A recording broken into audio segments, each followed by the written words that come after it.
Bon, bah voilà, ça y est, j'ai regardé le SummerSlam, bien sûr. Alors oui, pour ceux qui n'ont pas suivi le match entre Saint-Etienne et Lyon, donc il y aura un partout pour ceux qui voudraient voir le débriefing du match. Pour information, donc je n'ai pas suivi WWE SmackDown, je n'ai pas suivi également le retour de CM Punk, puisque bien évidemment j'avais de la famille à la maison, donc j'ai pas eu trop le temps de vous le faire. C'est une excuse qui peut-être vous suffira pas, mais voilà, c'est mon excuse. Et en tout cas là, on est là pour parler bien sûr du SummerSlam qui avait lieu exceptionnellement le samedi et non le dimanche, puisque le dimanche il aura lieu à NXT TakeOver 36. Alors pourquoi y a-t-il eu un inversement d'épaule?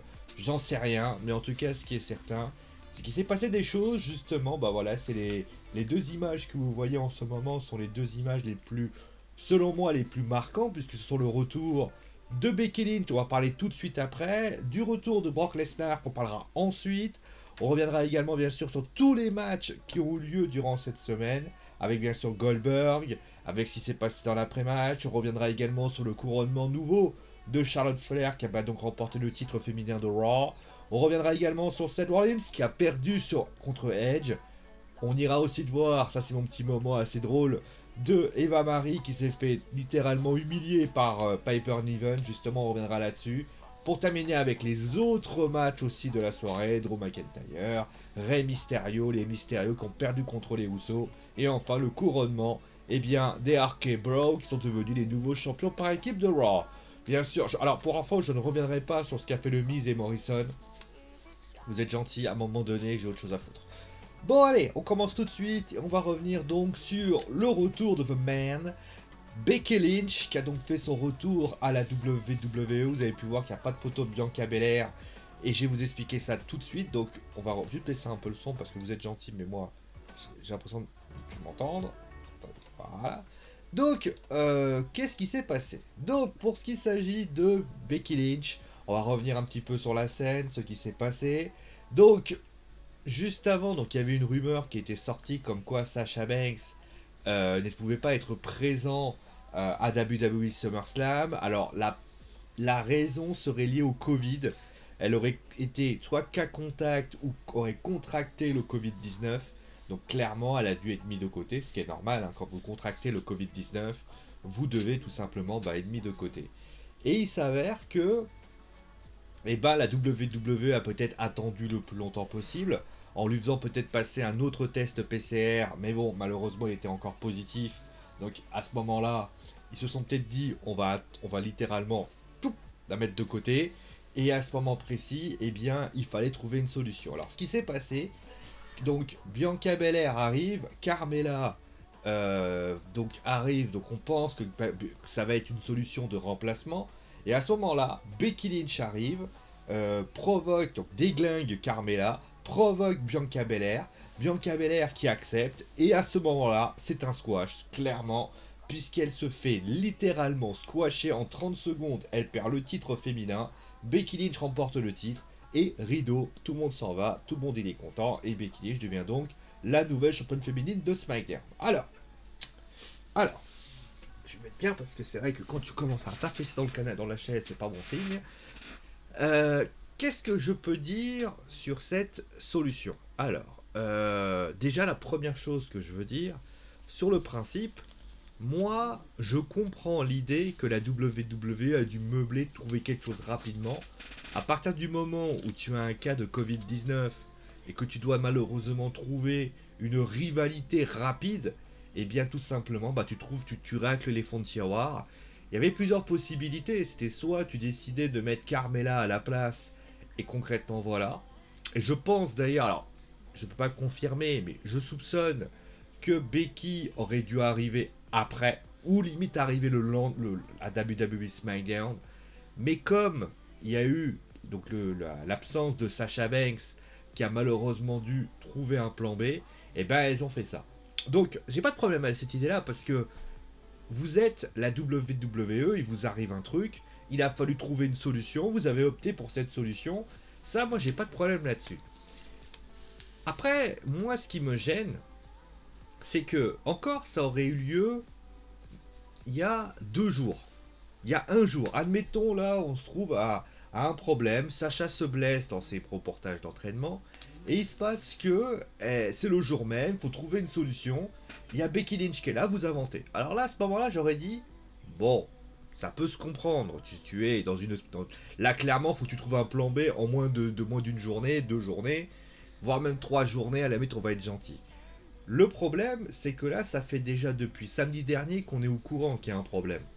Et à aucun moment, vous êtes dit dans votre tête, eh ben, on va essayer de trouver une solution sans littéralement penser à Becky Lynch. J'ai l'impression que la solution que vous avez optée, c'était de dire, bah écoutez, vous savez quoi, on va mettre Becky Lynch, les gens vont être contents, ça va se régler tout seul, et tout le monde ira bien.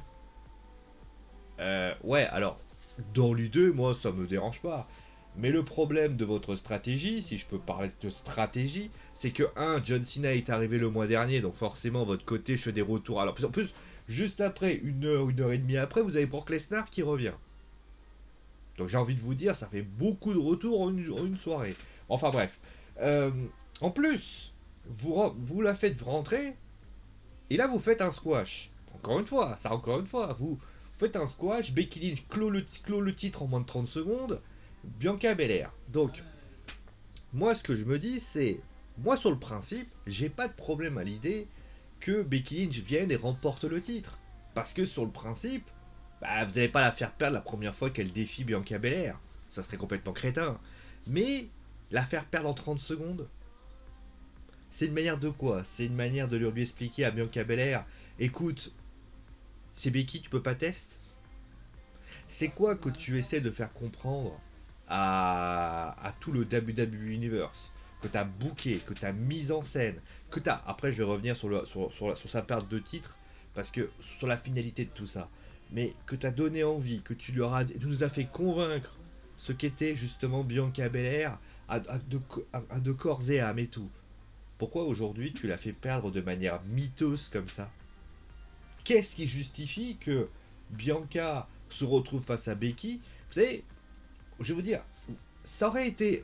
Certains me diraient, oui, mais souviens-toi, il y a quelques années, euh, euh, Edge et Lee, elle perd le titre face à Paige en moins de 30 secondes, et tout le monde est comme ça, tout le monde est content, tout le monde est les si. Alors, déjà, c'est pas la même chose. Edge et Lee est heel. Donc forcément, déjà, ça crée que le public il est content. Ensuite, elle a quand même un titre, un règne de titre excessivement long. Donc malgré le fait qu'elle ait, pour ainsi dire, perdu le titre, les gens se souviennent d'elle, elle a quand même bien développé son personnage, et au final, c'est l'arrivée de Paige dont on procure vraiment beaucoup d'ambition sur elle. Malheureusement, d'ailleurs, les ambitions ne seront pas au rendez-vous, pour ainsi dire. Et au final, eh ben, les gens se disent, bah voilà, c'est une jeune lutteuse, AJ lui donne un petit peu le passage à témoin, ça va aller, etc., etc. Et là, j'ai l'impression que là, qu'est-ce qui s'est passé? Ils se sont dit, alors là, mais là, c'est pas pareil. On se retrouve avec Becky Lynch, qui est quand même une lutteuse confirmée, The Man, on va dire, je crois qu'il y a le plus long règne de titre féminin, si je me souviens bien, qui, en termes de qualité, a remporté ce titre moult et moult fois. Tu l'as fait venir, boum, tu fais squasher sur Bianca Belair, et au final, voilà. Alors, sur le principe, j'ai envie de te dire, à quoi ça a servi on va dire, tout le moment où tu as fait que Bianca soit la plus forte, soit la plus belle, soit la plus incroyable, et tout ce que tu veux. Au final, à quoi cela a servi? Est-ce que ça nous a donné... Moi, franchement, quand j'ai vu ça, j'ai fait... Donc en fait, tous les 4 mois que tu nous as fait bassiner sur qui était Bianca Belair, en fait, ça a servi à rien, en fait. Ça a servi à rien, autant limite faire un rideau, fermer le store et tchoum, à ciao, au revoir. Vous voyez ce que je veux dire?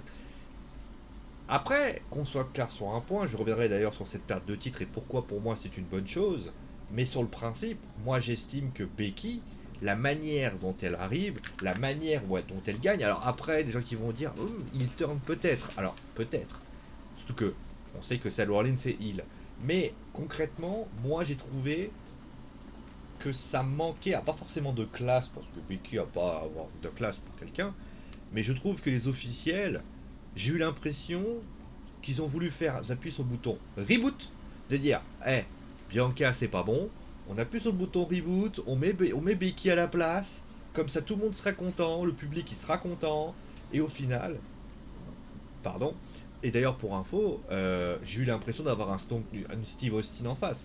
Donc c'est peut-être l'impression que j'ai eue. Voilà. Maintenant, pour revenir à Bianca, alors je sais que certains seront tristes de voir Bianca s'être faite laminer comme ça. C'est vrai. C'est vrai que ça peut être triste. Je sais que certains ne vont pas apprécier. Il y en a certains qui vont trouver ça dommage, honteux. Vous pouvez utiliser tous les superlatifs du monde, hein. Mais moi, je suis au regret de vous dire que je me dis que c'est un mal pour un bien. Si on va faire le bilan du règne de Bianca Belair, bah, c'est, je crois, Sasha Banks. Donc elle remporte le titre face à Sasha. Et après, elle affronte Bailey, je crois, durant quelques mois. Il doit y avoir Carmella entre les deux, je crois.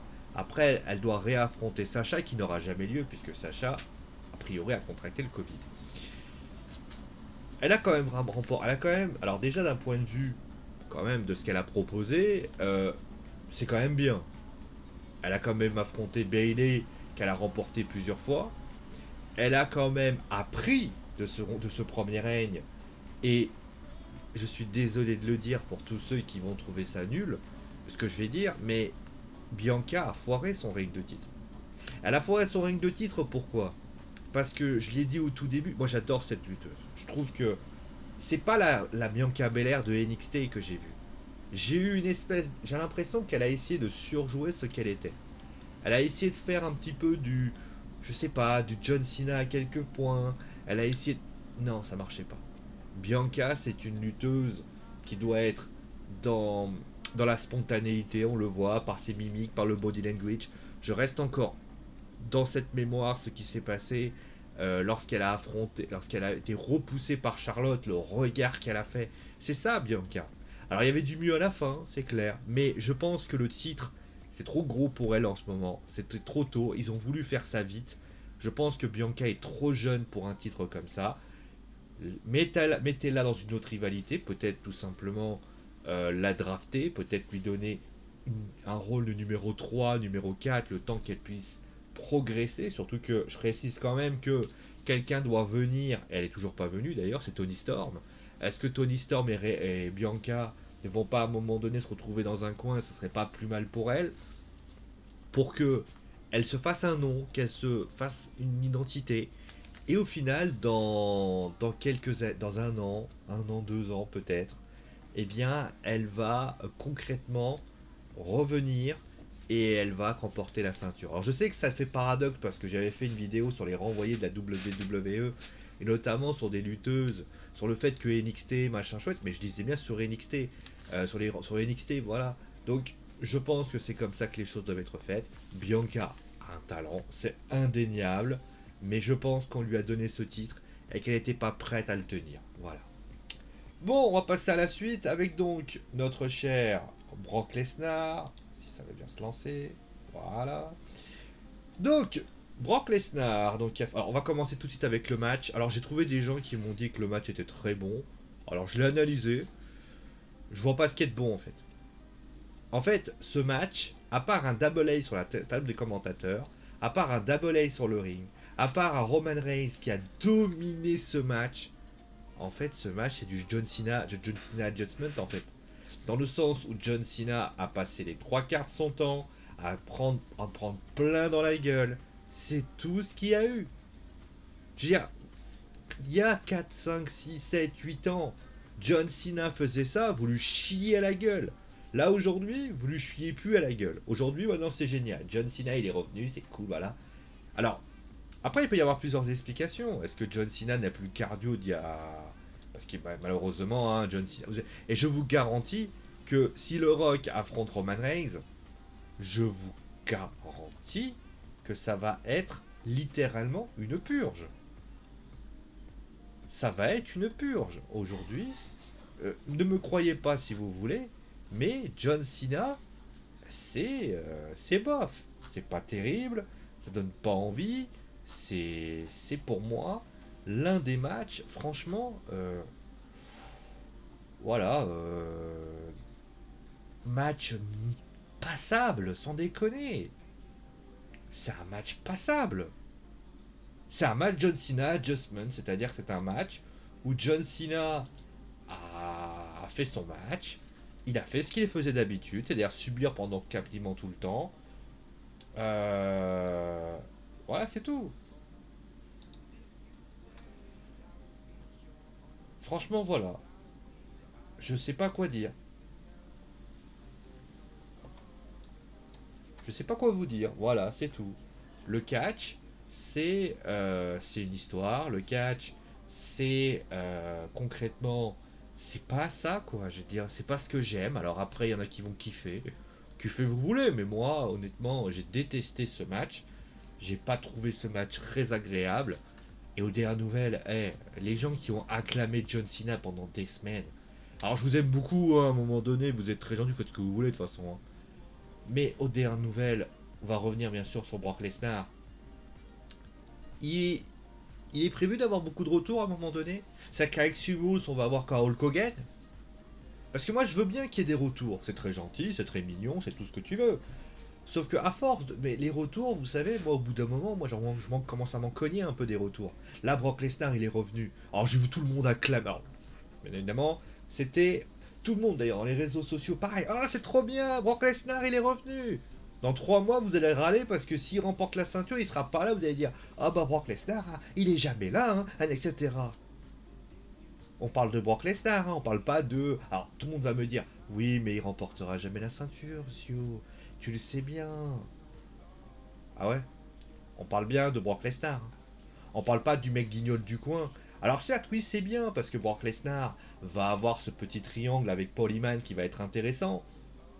Mais aux dernières nouvelles, Brock, moi, il me manquait pas. Il me manquait pas. Et honnêtement, il y aurait eu l'arrivée d'Adam Cole. Il y aurait eu, franchement, il y aurait eu, POM, l'arrivée d'Adam Cole, j'aurais fait.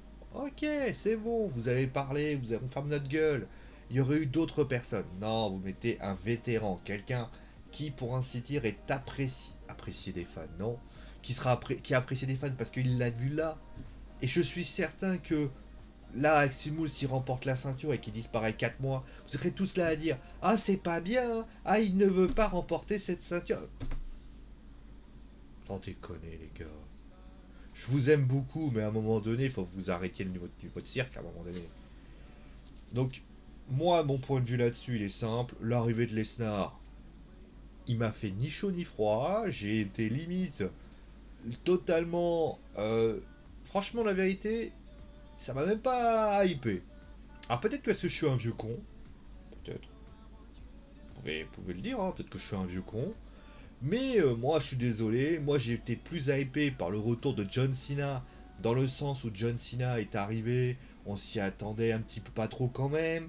C'était quand même assez puissant. Mais deux retours à la suite pour Roman Reigns. C'est quoi le prochain en fait? Parce qu'en fait, j'ai l'impression que l'idée de la WWE, c'est de faire monter les retours crescendo. Donc on a eu, je me souviens bien, donc on a John Cena, là c'est Brock Lesnar, le prochain c'est qui? Hein? Le prochain c'est qui? On vous met Hulk Hogan, et juste après on va vous mettre... qui c'est qu'on va mettre? Allez, parce qu'il faut quand même attendre jusqu'au Survivor Series. Allez, faites-moi rêver, mettez-moi un lutteur que j'ai pas pensé là. Ça sera Ted DiBiase. Allez, je sais pas pourquoi je dis lui, mais voilà, parce que voilà. Ce sera Ted DiBiase ou Ric Flair. Allez, on va dire Ric Flair. Voilà, Ric Flair va affronter Roman Reigns. Et après, on mettra le Rock. Et le Rock va revenir. Et après, il y aura les Survivor Series. Vous avez pété un câble à WWE. Vous croyez quoi? Que c'est parce que vous allez rajouter au fur et à mesure du monde que ça sera plus agréable? Ah mais je sais pas, à un moment donné, alors tout le monde était heureux, alors là, ouais, c'est trop bien, machin. Alors suite, oui, je l'ai dit, le triangle entre Brock, Paul et Roman, on sera pas mal.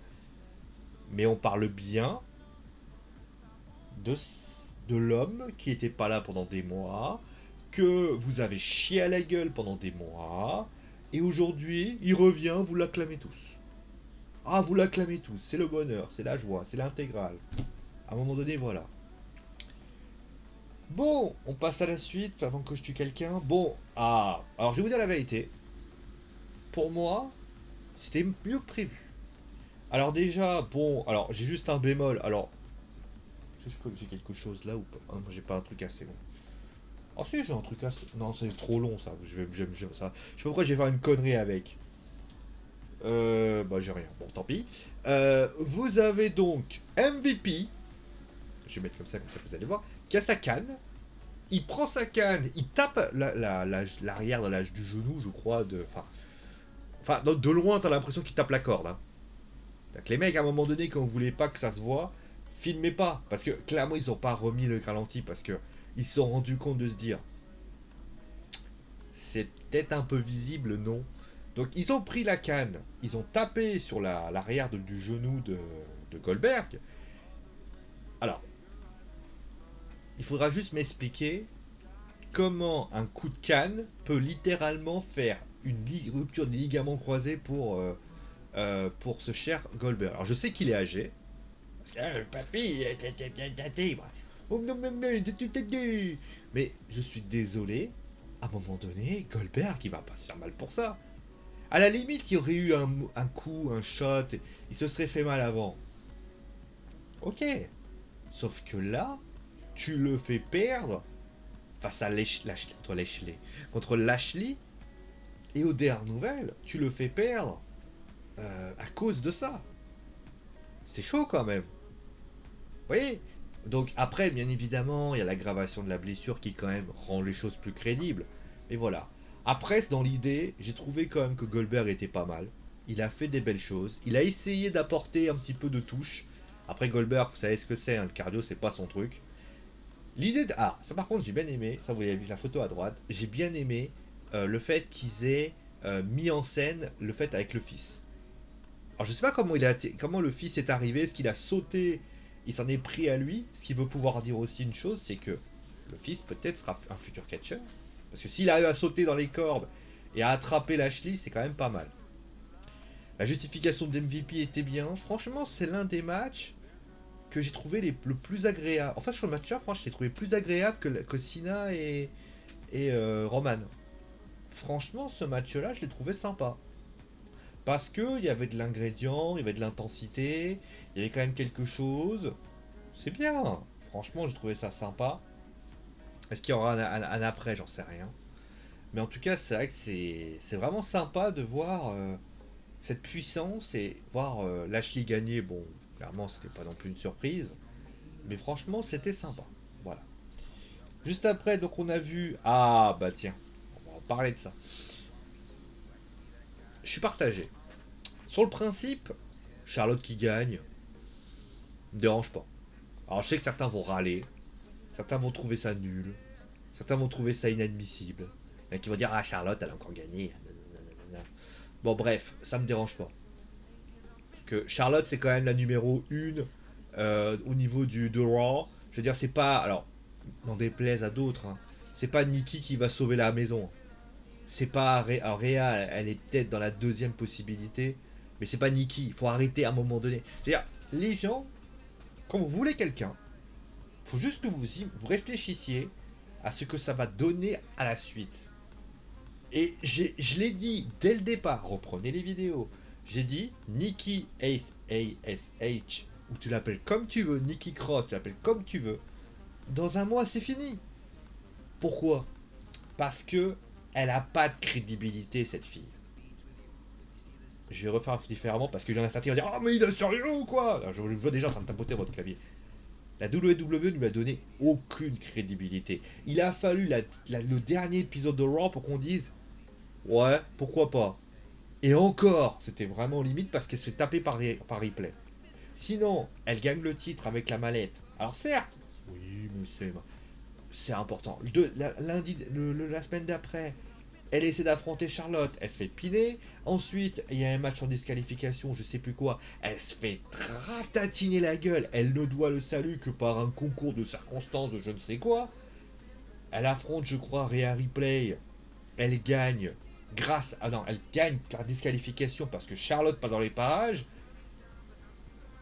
Et en plus, juste avant qu'elle gagne, pardon, euh, il y a le moment où elle perd, où elle gagne 2 fois en tournant autour du ring. À quel moment vous vous êtes dit que ça allait être crédible? Alors oui, vous voulez du changement. Le changement, c'est maintenant, hein. Mais vous savez, un ancien président avait ce slogan.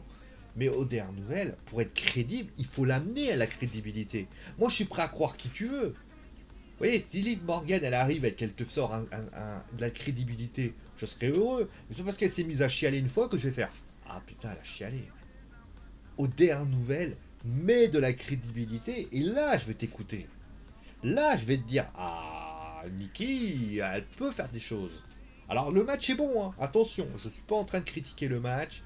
Rhea, Nikki et Charlotte ont fait un bon match. Nikki a notamment été bonne dans cette situation. Charlotte a été égale à elle-même. Rhea a été très bonne. Mais aux dernières nouvelles, je suis désolé. Quand tu vois ça, tu t'es au gré de dire ouais, alors tout ça pour ça. Mais après, ceux qui diront mais oui, mais la crédibilité. En fait, sa perte de titre est à l'image de sa crédibilité. Parce qu'au final, tout le monde est là en train de dire bah en fait, elle n'est pas crédible. Et ça reste, voilà, tout simplement. Ensuite, on a eu Edge qui a remporté son match contre Seth Rollins. Bon, bah Edge, qui a été, c'était pas mal. Voilà, c'était pas mal. C'était intéressant. Le match était bon. Le match a été très intéressant. Le match a vraiment donné de l'intensité. Il y avait quand même quelque chose. Par contre, j'ai eu un peu peur au début, hein. Parce que quand j'ai vu Edge se faire ratatiner la gueule par Seth Rollins pendant 10 minutes, au bout d'un moment, je me suis dit, putain, on va se faire daminer. Au final, ça va. Edge est revenu, a fait quand même des belles prises. Son entrée était sympa. Après, bon, il gagne, c'est normal d'un côté. Je précise quand même qu'il a aligné défaite sur défaite. Donc c'est quand même une bonne chose. Et Roman, donc, peut-être retrouvera peut-être Edge à un moment donné. Mais voilà, Seth Rollins qui, pour info, avec une soumission notamment. Donc ça c'est bien. Bon, Seth Rollins, après, au demeurant, le gros problème c'est que Seth Rollins n'arrive plus vraiment à s'imposer. Et là ça devient vite un problème aussi. Parce que oui, je suis content parce que Edge gagne, parce que c'est vrai qu'il avait perdu quand même les deux dernières fois qu'on l'avait vu, il avait perdu quand même, c'était important qu'il regagne une fois au moins. Je dirais même plus, si je me souviens bien, ça fait quand même jusqu'à Randy Orton de l'année dernière, il avait perdu. Donc ça faisait quand même 3 défaites consécutives. Alors certes, il y avait le pay-per-view qui lui sauvait le Royal Rumble, mais aux dernières nouvelles, le Royal Rumble va pas sauver la planète, hein. Donc il avait quand même aligné 3 défaites en one-on-one. Là, ça c'était quand même un petit peu gênant, là, quand même. Donc moi, de mon point de vue, il fallait changer quelque chose. C'est pour ça qu'il a gagné. Après, bah, ça pose problème pour Seth Rollins, qui aujourd'hui aligne défaite sur défaite, n'arrive pas à s'en sortir, fait des choses pas très bonnes. Donc voilà, c'est quand même pas terrible et c'est quand même bof. Et donc on va continuer avec mon petit moment. Voilà, c'est le moment rigolo de la soirée. Alors quand je vois la tête d'Eva Marie derrière, ça me fait vraiment plus rigoler. Alors, Alexa Bliss contre Eva Marie. Parce que, bien évidemment, hein, quand vous faites le SummerSlam, vous vous dites, il faut affronter, il faut qu'Eva Marie soit au SummerSlam. C'est-à-dire que tu as plein de lutteuses qui sont très bonnes, notamment Nia Jax, Shayna, bien sûr, mais tu mets Eva Marie. Ah, Red Air, comme pour les intimes. Mais ce qui va se passer, c'est que, déjà, je trouve que Piper Niven joue bien son rôle, où elle a commencé un petit peu à se moquer. Je trouvais que c'était très sympa, on va voir ce qui va se passer à Raw. Ça c'est plutôt pas mal.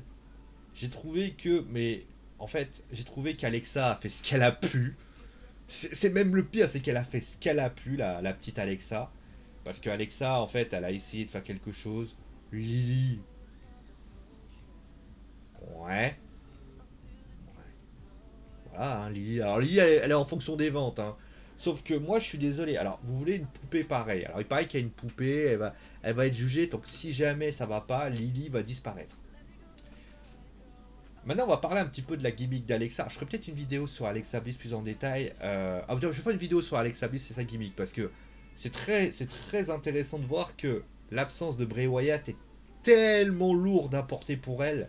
Et justement, on va en parler par rapport à ça. Je vais revenir quand même sur Eva Marie qui. Alors, on va pas se mentir, hein, je vais pas taper sur elle parce que, je veux dire, on a eu Lana. Et Lana, c'était nul. Eva Marie, c'était nul aussi, c'était pas bon. Mais le problème, c'est que je pense qu'elle va. Voilà. La finalité de l'histoire est pas mal. Par contre, pourquoi il n'y a pas ce I'm Piper Niven? pourquoi elle attrape pas Eva Marie, qu'elle lui fait comprendre qu'à un moment donné, tu continues à me parler comme ça, tu traverses une table directement. Je sais pas. Alors peut-être qu'elle le fera à Raw. Peut-être qu'elle le fera jamais, j'en sais rien. Parce que ils sont capables de revenir en arrière, hein, eux. Hein. Mais j'ai trouvé que Piper Niven a bien géré. C'était sympa. Mais aux dernières nouvelles, j'ai eu. Ce qui me fait dire que c'était plutôt sympa, c'est que c'était quand même parodique. Et ça a quand même bien fait. Ça m'a quand même fait sourire. Mais c'est vrai que, bah. Franchement, big up à Alexa qui a dû gérer toute seule la situation. Parce que c'est pas Eva Marie qui allait tenter quelque chose. Voilà. Et je pense que, pour terminer, le public a plutôt apprécié le fait qu'elle se fasse tourner un peu en dérision. Et ça, c'était pas mal. On va terminer bien sûr avec les 3 matchs de la soirée dont Drew McIntyre. Bon, voilà. On va pas se mentir. Hein. À un moment donné, bah, quand t'affrontes J normal, à un moment donné, faut pas t'étonner du miracle. Que voulait encore l'épée. Alors je sais pas, peut-être que c'est l'épée de Camelot, j'en sais rien. Faudra demander à Alexandre Assier. Les Rey Mysterio contre les Usos, pas mal. Voilà, pas mal. Et les RK Bro qui sont champions par équipe, bah, c'est finalité de la situation. De toute façon, tu formais cette équipe pour la faire perdre d'un seul coup. Hein. Mais en tout cas, c'était sympa. Le match était sympathique, franchement. Et Jesta n'a pas été mauvais. Alors, Homo, ça a été égal à lui-même. Hein. Vous voyez ce que je veux dire. Mais voilà, en tout cas, j'ai plutôt apprécié ce match. Je l'ai trouvé très très bien fourni. C'était un petit opener tranquille, voilà. Donc voilà un petit peu ce qu'il y avait à dire. Voilà. Donc, on va passer à on va terminer bien sûr avec un petit bilan. Bon, comment dire c'est le SummerSlam en fait.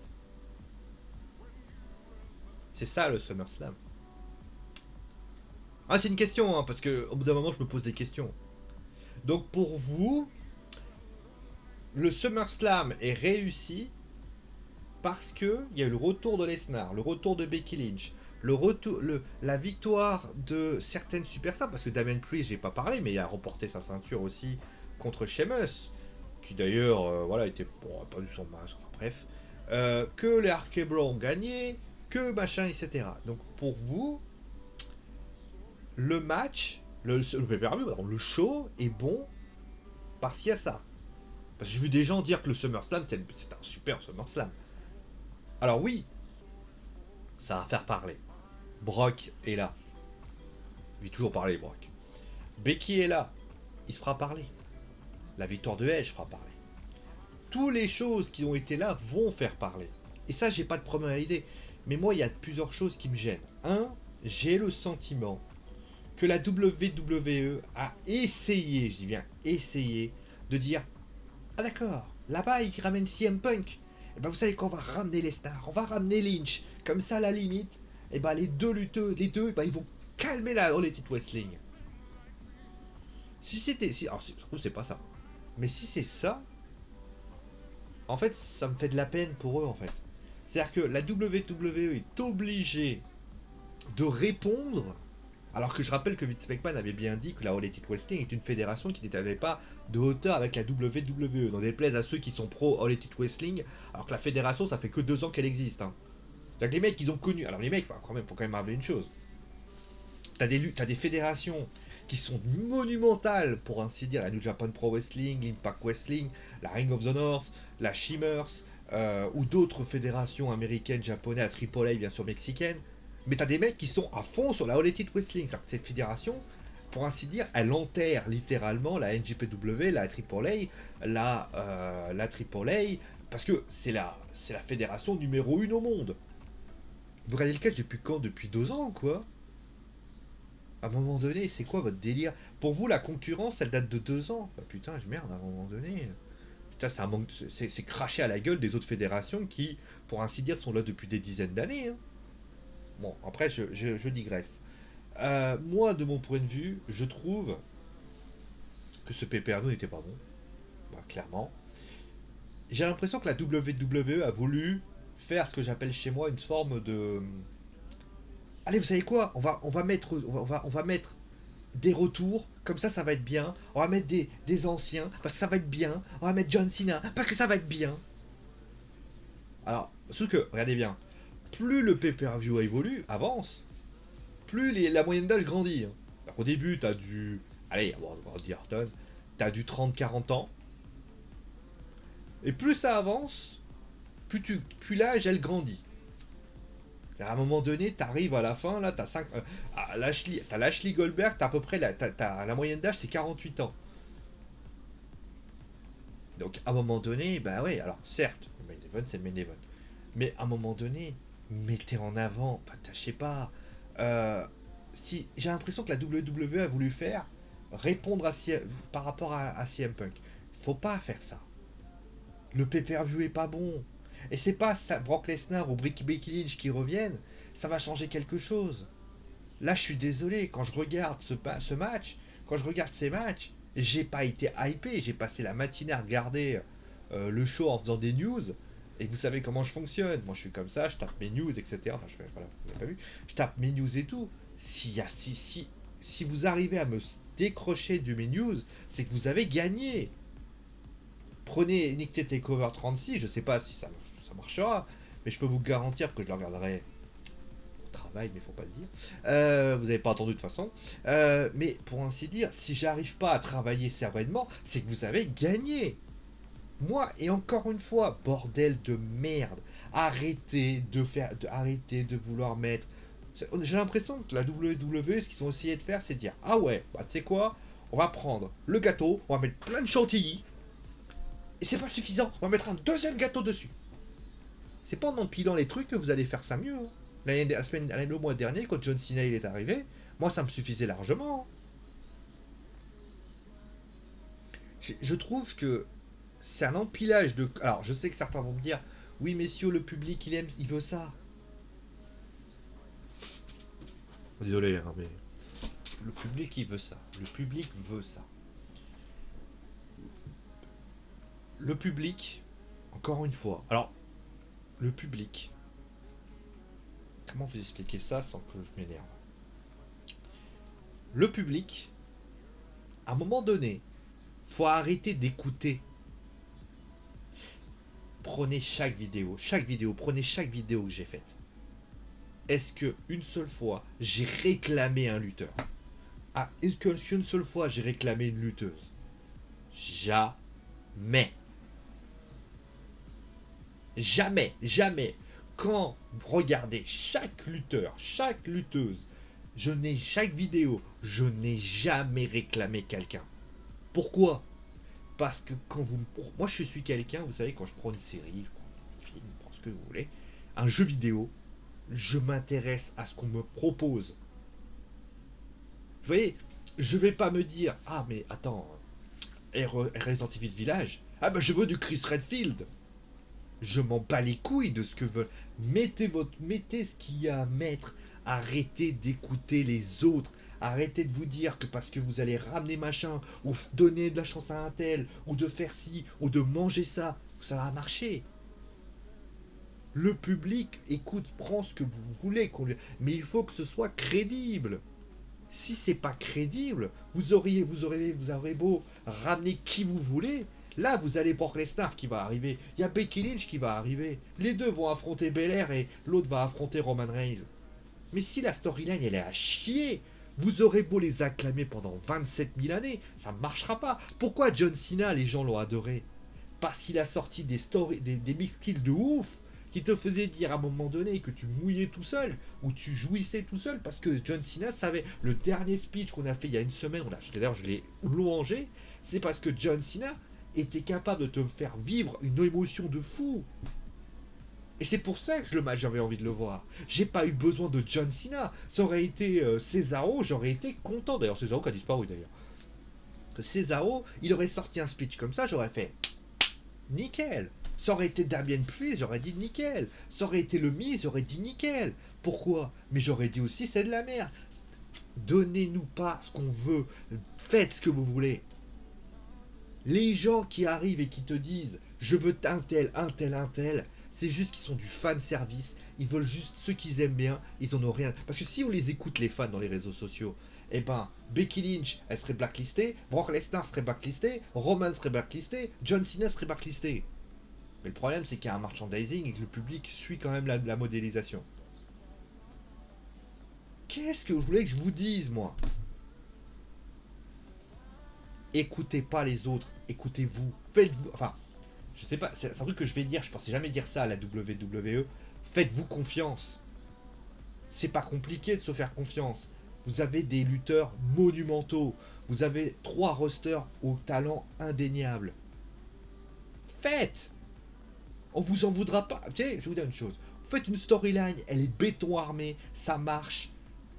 Et vous savez quoi, vous adorez. Et ben vous savez quoi, on suivra. Les gens qui se feront le coup du ah mais ah moi j'aime pas parce qu'il n'y a pas Becky Lynch. Mais dégagez. Si vous regardez le catch par rapport à un tel ou un tel, vous n'avez pas compris. Vous regardez le catch, moi je regarde le catch parce que je regarde ce qu'il s'y propose. Et si après si un jour je dis ah ben moi si un jour Randy Orton s'en va, je suis pas fan de Randy Orton. Randy Orton s'en va, je vais arrêter le catch. C'est qu'au final tu suivais un homme. T'as le droit, je le dis pas. Mais aux dernières nouvelles, voilà. Ah, c'était le petit coup de gueule de la journée parce que j'en ai marre d'entendre des gens dire je veux, je veux. Après, bon, la WWE n'écoute pas toujours, mais bon, à un moment donné, c'est ce qu'il faut. Allez, merci à vous tous d'avoir suivi l'émission. Mettez-moi bien sûr, dites-moi ce que vous avez pensé du pay-per-view.